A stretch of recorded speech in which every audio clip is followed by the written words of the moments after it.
আমি যুবকদেরকে অনুরোধ করি, ছোট ভাই, তোমরা এই 14, 15, 16 বছর 20 বছর বয়সে তোমরা কোনো মহিলার সাথে অবৈধ সম্পর্কে লিপ্ত হয়েও না, আমি অনুরোধ করলাম। তোমার জন্য আল্লাহ যে রিজিক রেখেছে তুমি পাবা ইনশাআল্লাহ, আস্থা রাখো আল্লাহর প্রতি।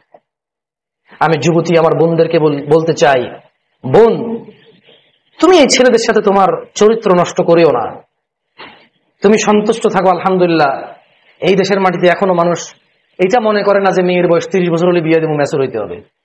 আলহামদুলিল্লাহ, তোমার একটু যখন তোমার যৌবন দেখা দেয়, তোমার বাবা মা তোমার জন্য ভালো সিদ্ধান্ত নিয়ে নেয় যে ওকে একটা ভালো দেখে ছেলে দেখে, স্মার্ট, গুড লুকিং, সম্ভ্রান্ত পরিবার, অর্থ সম্পদ আছে, দরিদ্র না, ফকির মিসকিন না, অ্যাটলিস্ট তোমার খাওয়া দাওয়া পোশাক আশাকের ব্যবস্থা করতে পারবে। তোমার বাবা মা তুমি একটু বড় হলে সে চিন্তা করে একটা তোমার জীবন সঙ্গীর জন্য ওরা কিন্তু তোমার জন্য সময় ব্যয় করে। এটা তোমার নিয়ামত। পৃথিবীর অনেক দেশেই তাদের মেয়েদের নিয়ে এভাবে চিন্তা করে না। আলহামদুলিল্লাহ, বাংলাদেশে তোমার জন্ম, এই দেশে তোমার জন্ম হতে তোমার জন্য এটা অনেক বড় নিয়ামত যে তোমার পিতামাতা তুমি একটু বড় হলেই তোমার জন্য জীবন সঙ্গীর একটা উত্তম ব্যবস্থার পরিকল্পনা করে, তারপর নিজ নিজ ক্ষমতা, নিজ নিজ চয়েস অনুযায়ী তারা চেষ্টা করে তোমার জন্য ভালো একটা ব্যবস্থা করতে। তুমি তোমার পিতামাতার প্রতি কৃতজ্ঞ থাকো। বোন, তুমি অবৈধ সম্পর্কে আসিও না।